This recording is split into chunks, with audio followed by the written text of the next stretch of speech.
welcome back to the channel. My name is Kristin Struzyna. This is my husband Hans, and we are with the Gunderman Group at Keller Williams Luxury International here in the San Francisco Bay Area. And today we are bringing you 21 things you need to know if you are the trustee of an estate.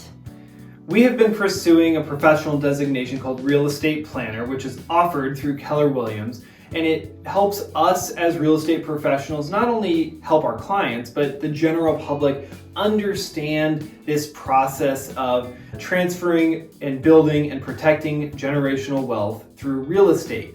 Now, there are a lot of things on this list that are not pertinent to real estate specifically, but we do find that a lot of estates, once they need to sell things, have real estate to sell, and that's where we come in. But there's a lot more to it than just that. So that's why we put together this list. This is part one of a two-part series, so we're gonna break it up halfway. So when the second video drops, we'll link to it up here. But this is all the things that you need to know as a trustee when you're helping administer a trust. And make sure to stay to the very end because we've got a couple of bonus tips and resources for you as well. Now, first and foremost, we want to say if you are watching this video and you do need this information, we want to pass our condolences along because it means somebody that you were close to is passed. So please, from us to you, that is our condolences. Hopefully the information we're about to share with you makes this next chapter of this process easy and simplistic and hopefully a positive one as much as it can possibly be in this moment. Now, before we get started, a quick disclaimer that we are not attorneys, we are not CPAs, and your situation is your specific situation. So be sure to run that through your trusted advisors so that you can get the best information for you. All of this information is general information that we're going to present today. So with all of that, here, let's dive in. The first thing to remember, and this applies to every single one of these tips, is take a deep breath, take care of yourself, and take care of those around you because this is a really important and challenging time. So hold that in your mind as you are going through this process. So first thing that you need to do, and this is something that is a little bit morbid and definitely not something that most people think about, is order enough death certificates that are original copies. Most attorneys will say you need at least 5, but we find that sometimes 10 to as many as 20 are required. And if you don't order them up front, they can take a long time and a lot more money. It can completely delay the process if you don't have the originals. So it's best to order at least 5 to 10. If the decedent has a number of brokerage accounts and different mortgages and different bank accounts and all that kind of stuff, you're probably going to need one for every single place you send one to. So just think about that and order enough upfront. The second thing you need to do is to study the trust documents. So make sure that you read through all of them and really start to grasp what's about to happen here. And in conjunction with this, you'll also want to get in touch with a trust and estate attorney.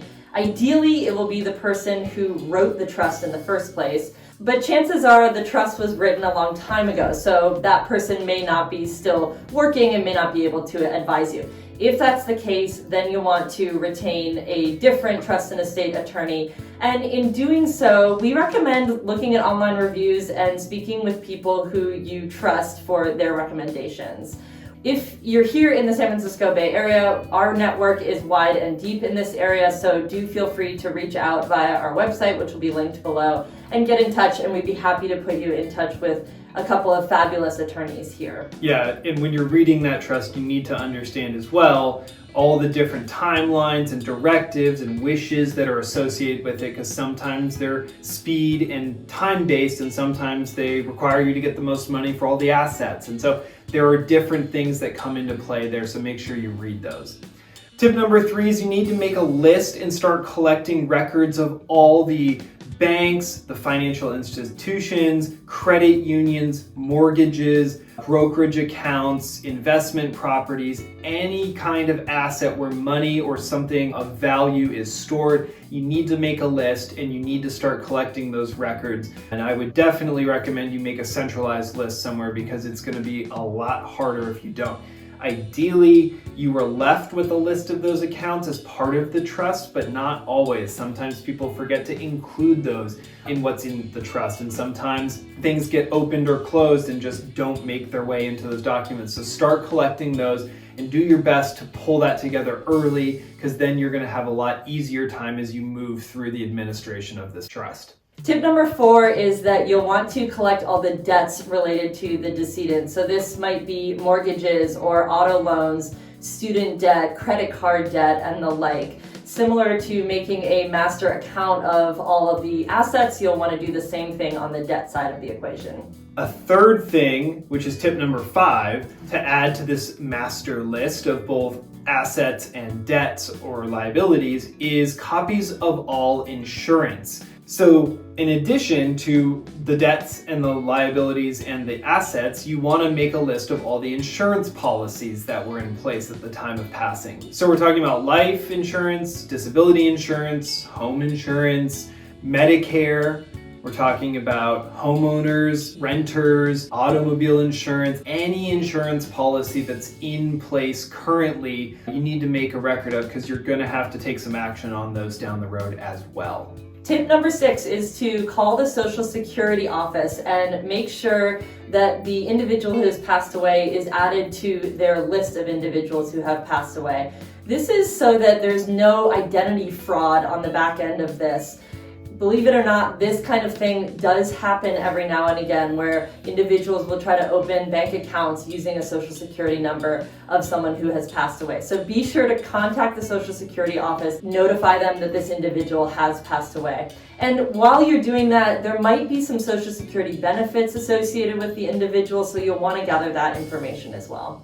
In that same vein, tip number 7 is contact the credit reporting agencies. You'll want to let them know via the name and aliases and social security number that someone has passed, so that if someone does open a credit card or go on a shopping spree and try to rack up some debt, it's caught early and disallowed and isn't added to the debts of the estate that then has to get paid later on or litigated against. If you do that notification early, you could save the estate tens or even hundreds of thousands of dollars in some cases. Tip number 8 is to contact all the utility companies that the individual has used. So that means telephone, water and sewer, gas bills, all of those sort of utility bills associated with their life. And this is for several reasons, one of which is to prevent delinquent payments on their behalf or on the behalf of the estate. Also things like cable and internet, because sometimes there's deposits on the router and the modem that become late, and it's just another,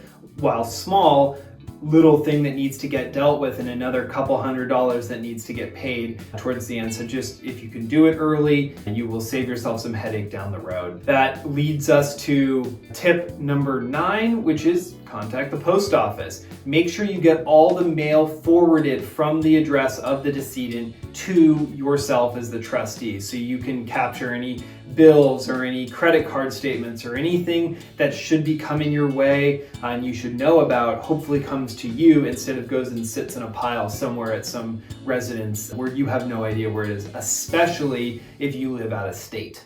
And finally, we've made it to tip number 10, which is to contact a couple of different agencies depending on the decedent's situation. So this could be the Department of Veterans Affairs if they were a veteran. This could be the Department of Homeland Security to deal with any issues of security clearances, or this could be the Department of Healthcare Services if they happen to be on Medi-Cal at the time of their death. And that last one obviously applies specifically to California, but there are similar programs in other states that you want to be aware of as well.